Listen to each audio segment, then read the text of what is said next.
Hello students, हम लोग class 12th की इकोनॉमिक्स में अपना चैप्टर नंबर जो है 18 नंबर चैप्टर हम लोग करने वाले हैं। व्यापारिक बैंक का अर्थ एवं कार्य, कॉमर्शियल बैंक। तो बैंक से लगभग आप सारी रूबरू हो कि बैंक का काम क्या होता है, जो व्यापारिक बैंक होती है उसका काम क्या होता है, ठीक है।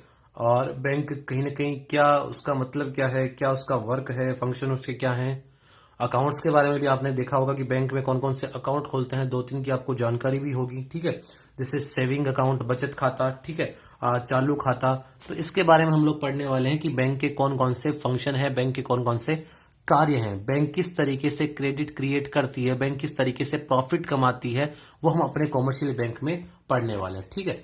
अब हम इसको स्टार्ट करते हैं कि इसमें एक्चुअल में होता क्या है। तो देखिएगा कि वर्तमान युग में जो बैंक एक सर्वो प्रचलित और सर्वोपयोगी शब्द है, जिससे सारे रूबरू है कि बैंक का जो वर्क है कि बैंक क्या करती है, जो कस्टमर है उनकी जमाओं को स्वीकार करती है, ऋण प्रदान करती है, साख का निर्माण करती है। साख निर्माण का मतलब साख निर्माण कैसे होगा, क्रेडिट क्रिएशन जिसको बोलते हैं, क्रेडिट क्रिएशन, पैसा उधार देकर प्रॉफिट वगैरह कमाती है।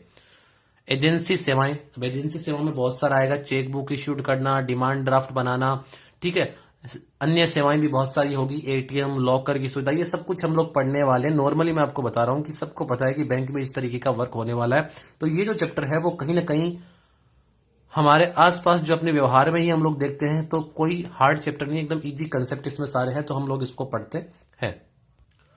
हम इसको देखते हैं लाइन टू लाइन कि नॉर्मली मैं बैंक का कहूं कि बैंक की डेफिनेशन आपको कह दे तो नॉर्मली आपको डेफिनेशन क्या है कि बैंक का कार्य अन्य लोगों से ऋण लेना और उसके बदले में ऋण प्रदान करना और मुद्रा का निर्माण करना, ये बैंक का मुख्य कार्य है। बैंक को परिभाषित हम लोग कर सकते हैं, लेकिन बैंक को अलग अलग तरीके से परिभाषित किया। लाइन टू लाइन इसको पढ़ते हैं कि बैंक वर्ड जो कहां से कहीं ना कहीं उत्पन्न हुआ, सब कुछ, कि वर्तमान युग में बैंक एक सर्व प्रचलित एवं सर्वोपयोगी शब्द है। सबको पता है कि बैंक वर्ड जिसके अर्थ से साधारणतः सभी अवगत है, किंतु इसके इतिहास की तरफ जाएं तो पता चलता है कि बैंक शब्द की व्युत्पत्ति इटालियन भाषा के बैंको शब्द से हुई है।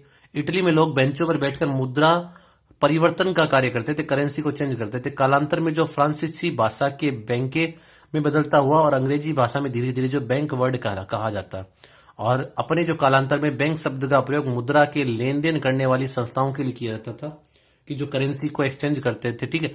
अन्य धारणा के अनुसार बैंक शब्द की व्युत्पत्ति जर्मन के भाषा के बैंक को बैंक शब्द से हुई है, जिसका अर्थ है सम्मित सकंद कोष, ज्वाइंट स्टॉक फंड। अतः बैंक शब्द की उत्पत्ति के बारे में निश्चित रूप से कहा नहीं जा सकता। आधुनिक बैंकिंग का विकास यूरोप से हुआ था और तत्पश्चात ये समूचे विश्व में फैल चुका है। तो नॉर्मली कहें तो जो करेंसी को बदलना या करेंसी से रिलेटेड कुछ वर्क करना, उसको सेविंग, डिपॉजिट करना, ऋण देना, ये जो वर्क करता है ना, वहां पर बैंक वर्ड प्रचलन में आया है और धीरे धीरे ये जो संपूर्ण विश्व में बैंकों का फैलाव हो चुका है।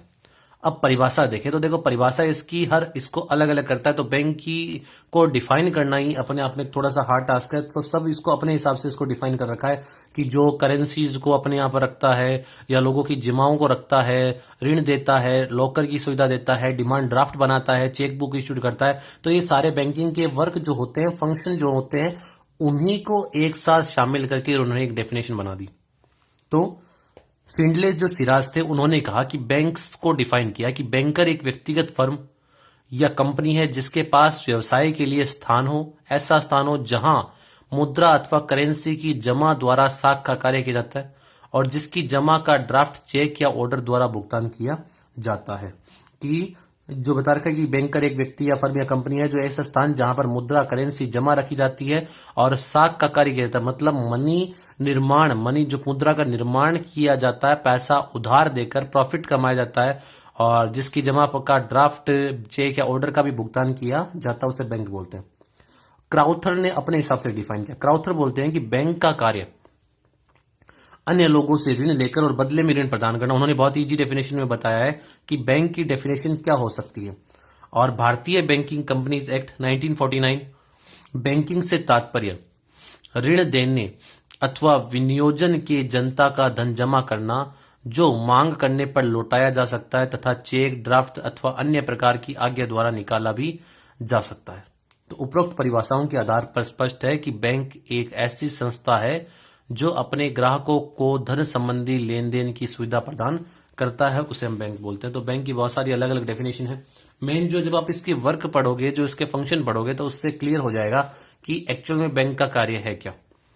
व्यापारिक बैंक का कार्य क्षेत्र वर्तमान युग में बहुत विस्तृत है कि बहुत सारे बैंक जो है वो फंक्शन जो कहीं ना कहीं जो कार्य करने लगी है।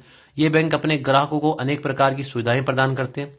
वित्तीय समाशोधन के अतिरिक्त ग्राहकों को बीमा, लॉकर सुविधा, निवेश आदि के अवसर भी प्रदान करते हैं। परंपरागत रूप से बैंकों के द्वारा किए जाने वाले कार्य प्रमुख: जमाएं स्वीकार करना, ऋण प्रदान करना, साख का निर्माण करना, एजेंसी सेवाएं और अन्य सेवाएं, ये बैंक के प्रमुख कार्य हैं। अब एक एक के डेप्थ में पढ़ते हैं कि जमाएं स्वीकार करने का मतलब क्या है। जमाएं स्वीकार करने का मतलब है कि आप किसी बैंक के कंज्यूमर हो, उसके ग्राहक हो, आपका वहां पर अकाउंट है, जो भी अकाउंट का मतलब पढ़ेंगे, बचत है, चालू है, या आवर्ती जमा खाता, अवधि जमा खाता, ये जो क्या होता है सब कुछ पढ़ने वाले।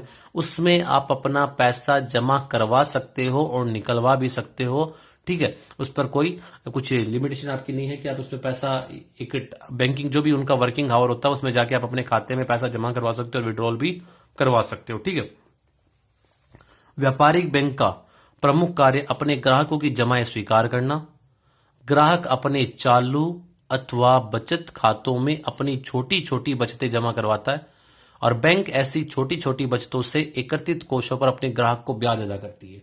क्योंकि बैंक क्रेडिट क्रिएशन में काम में लेती है। क्रेडिट क्रिएशन बता दूं, लोन देती है। पब्लिक का या कस्टमर का जो पैसा है उसको किसी दूसरे की नीड होने पर वहां पर उसको लोन प्रोवाइड करवाते हैं, उससे रेट ज्यादा चार्ज करते हैं और आपको इंटरेस्ट पेड करते हैं। जो डिफरेंस जो होता है वो उनकी इनकम होती है। खाते के प्रकार पड़े। बचत खाता क्या होता है, तो ये सबको पता है कि बचत को बढ़ावा देने के उद्देश्य से जो छोटे बचत करता है या जो नौकरी पैसा लोग हैं वो सेविंग अकाउंट ओपन करवाते हैं और उस पर उनको ब्याज भी मिलता है। तो इस प्रकार के खाते छोटे बचतकर्ता अथवा नौकरी पैसे लोग खुलवाते हैं और इन जमाओं पर बैंक एक निश्चित दर से ब्याज भी अदा करती है। ब्याज की दर कम होती है। चालू खाता क्या है? चालू खाता प्रायकर व्यापारी वर्ग खुलाते हैं जिसमें उनको बहुत सारी फैसिलिटी प्रोवाइड होती है और वो अपना दैनिक जो लेन देन है, एक बड़ा अमाउंट जो है वो इसमें ट्रांजेक्शन कर सकते हैं, जबकि बचत खाते में एक बड़े अमाउंट के ट्रांजेक्शन पे थोड़ी सी लिमिटेशन वगैरह कुछ होती है। तो इस प्रकार के खाते व्यापारी अथवा उद्योगपतियों बैंकों में खुलवाते हैं जिसका दैनिक नगद जो बता रखा है, जिसका दैनिक नगद जो लेन देन अधिक होता है। इन जमाओं पर बैंक एक न्यूनतम दर से ब्याज अदा भी करती है। तो ये बहुत ही, ये ब्याज वाली इसमें बात सही नहीं है कि बैंक जो है करंट अकाउंट पर कोई भी इंटरेस्ट अप्लाई नहीं होता है, कि करंट अकाउंट पर कोई भी आपको ब्याज नहीं मिलता है। अवधि जमा खाते, अवधि इसको कह दे तो एफडी, फिक्स डिपॉजिट। अवधि का मतलब फिक्स डिपॉजिट। फिक्स डिपॉजिट सबको पता है कि फिक्स डिपॉजिट क्या होता है कि हमने एक मुफ्त धनराशि जमा करवा दी और एक लंबे टाइम पीरियड तक वो पैसा हम विड्रॉल नहीं कर सकते और आपको एक टाइम पीरियड के बाद ही वो पैसा मिलता है, उसे बोलते हैं एफडी। तो बैंकों द्वारा एक निश्चित अवधि के लिए जो जमाएं स्वीकार की जाती है उन्हें अवधि जमाएं, फिक्स डिपॉजिट कहते हैं। इन पर ब्याज की दर भी क्या होती है? ऊंची होती है। मांग जमाएं, कि मांग जमाएं क्या होती है? मांग जमाएं वे जमाएं होती है जो ग्राहक के द्वारा किसी भी समय मांगे जाने पर बैंक को अदा करनी पड़ती है, कि ऐसी जमाओं पर ब्याज दर कम होती है कि उन्हें कभी भी जैसे मांगते हैं। एक अपना आवर्ती जमा खाता होता है या रिकरिंग डिपॉजिट बोलते हैं, उसमें क्या होता है मंथली कस्टमर जो है एक अमाउंट जो है वो सेविंग के पर्पज से जमा उसमें करवाता है, जिसको आरडी अकाउंट हम लोग बोलते हैं, ठीक है।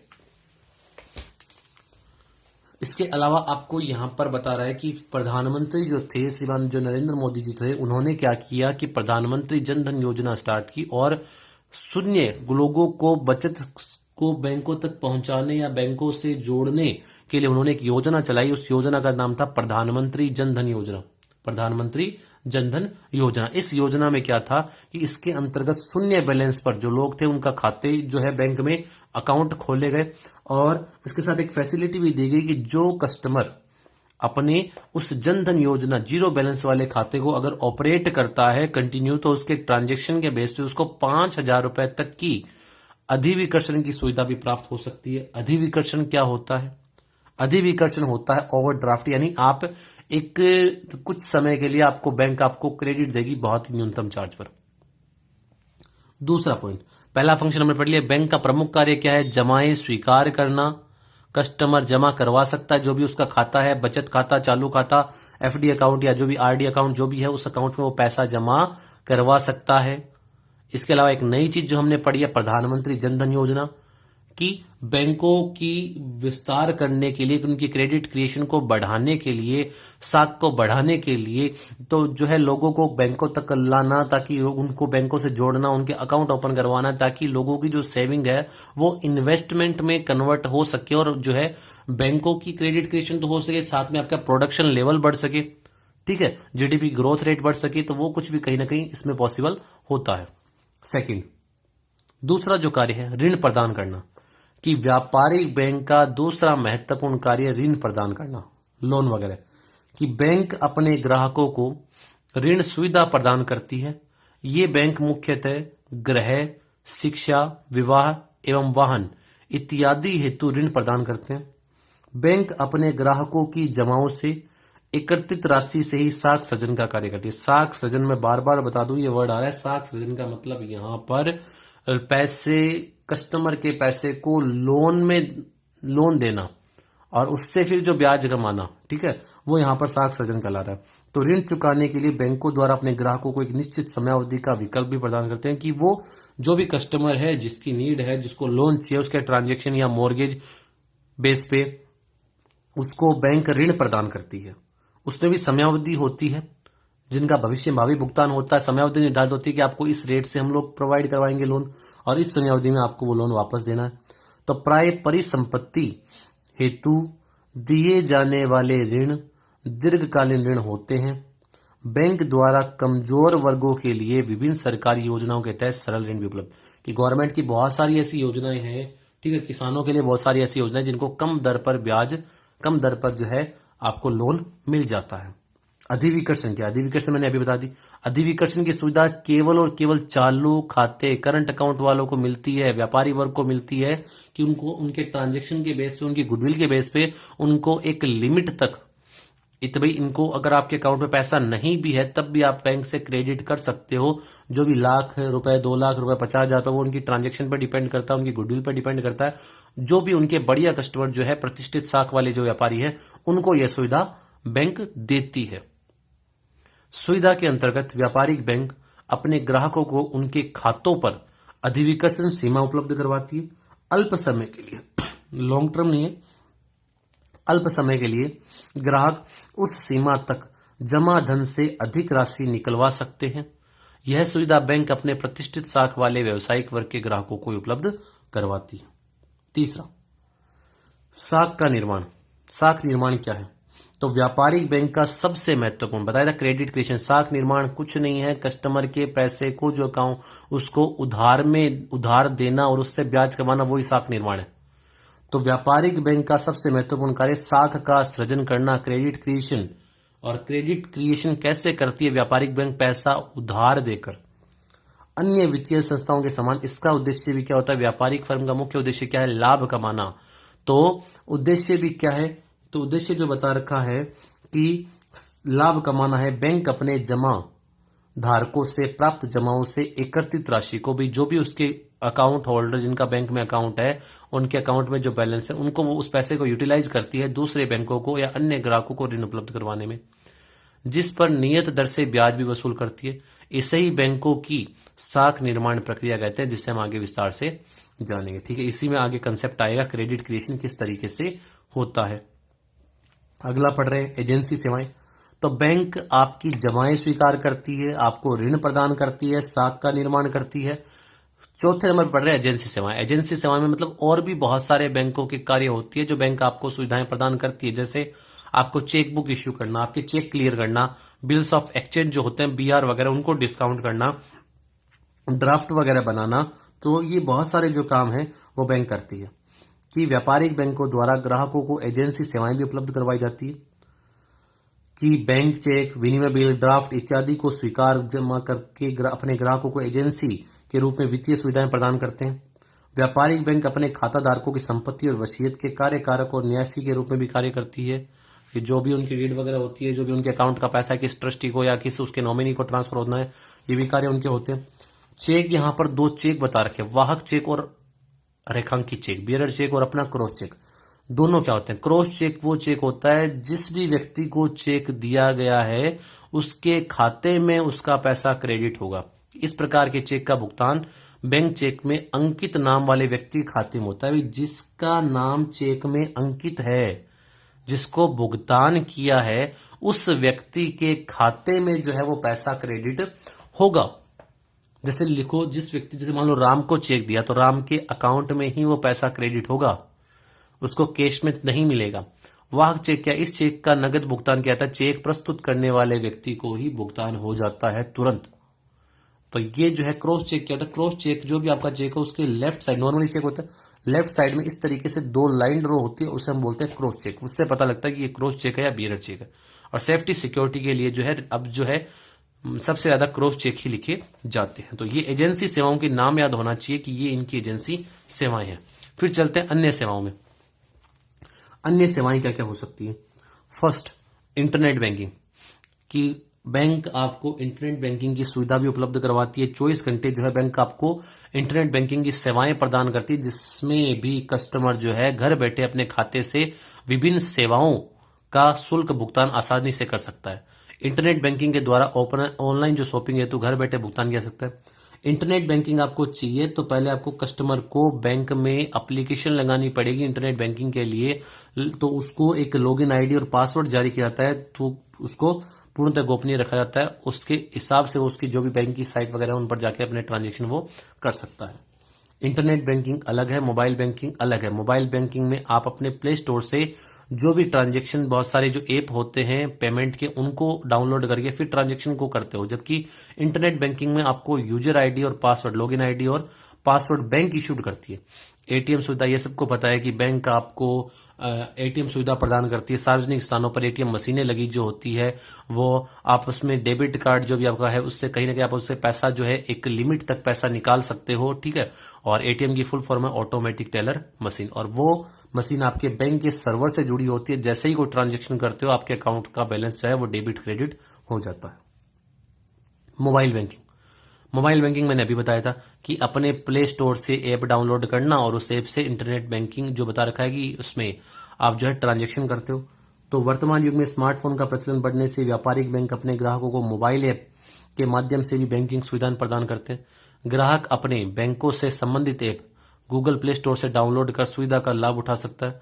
इंटरनेट बैंकिंग की तरह एक यूजर आईडी और पासवर्ड के जरिए ग्राहक सभी प्रकार के भुगतान अपने मोबाइल से कहीं भी कर सकता है। मतलब इसमें क्या करना पड़ता है, प्ले स्टोर से आपने वो ऐप डाउनलोड किया, उसमें आपको रजिस्ट्रेशन करना पड़ेगा, अपने रजिस्टर्ड नंबर, आपके डेबिट कार्ड के नंबर, सीवी नंबर वो डाल के आप उसको जो है चालू कर सकते हो। लोकर सुविधा, बैंक आपको लोकर की सुविधा भी प्रोवाइड करवाती है। एक न्यूनतम जो निश्चित शुल्क है वो शुल्क लेकर लोकर की सुविधा देती है, जिसमें आप अपने कीमती वस्तुओं को है, सामान को सुरक्षित रख सकते हैं, जैसे ज्वेलरी है, जमीन के कागजात है, कानूनी दस्तावेज आदि। क्रेडिट कार्ड सुविधा, क्रेडिट कार्ड सुविधा जो होती है कि व्यापारिक बैंक अपने ग्राहकों को क्रेडिट कार्ड के माध्यम से भी बैंकिंग सुविधाएं प्रदान करती है। इसके अंतर्गत व्यापारिक बैंक अपने ग्राहकों को उनके खातों पर एक निश्चित साख सीमा में कार्ड द्वारा भुगतान की सुविधा उपलब्ध करवाते हैं। क्रेडिट कार्ड के माध्यम से कहीं भी कभी भी अल्प समय में ऑनलाइन भुगतान कर सकते हैं। ये तो हुआ अपने बैंक के कार्य। नेक्स्ट क्लास में हम देखेंगे बैंक की किस तरीके से साख सृजन करती है, तरीका क्या है इनका। फटाफट एक बार इनको रिवाइज कर लें कि बैंक की कौन कौन सी सेवाएं। जमाएं स्वीकार करना, 4 प्रकार के हमने खाते पढ़े, अपना सेविंग, करंट, एफडी और आरडी। ऋण प्रदान करना कि बैंक ऋण प्रदान करती है। साख का निर्माण, साख निर्माण कैसे करती है कॉमर्शियल बैंक, कस्टमर के पैसे को लोन देकर जो है उसको साख निर्माण करती है। एजेंसी सेवाएं जिसमें ड्राफ्ट है, चेक बुक इश्यूड करना, चेक क्लियर करवाना, ट्रस्टी के रूप में जो कहीं ना कहीं उसके नॉमिनीज को पेमेंट करना, ये सारी एजेंसी सेवाएं में आएगा। बिल्स ऑफ एक्सचेंज को डिस्काउंट करना। अन्य सेवाएं जिसमें इंटरनेट बैंकिंग, मोबाइल बैंकिंग, आपका जो एटीएम वगैरह, लोकर सुविधा, वो सारी अन्य सेवाओं में आती। क्रेडिट कार्ड की सुविधाएं। तो ये जो हमने बैंकिंग, व्यापारिक बैंक के फंक्शन और डेफिनेशन हमने देखी थी। नेक्स्ट क्लास में हम व्यापारिक बैंक किस तरीके से साख निर्माण करती है, क्रेडिट क्रिएशन कैसे होता है, साख का सृजन कैसे होता है, वो बहुत सारी नई चीजें हम लोग पढ़ने वाले हैं। Thank you.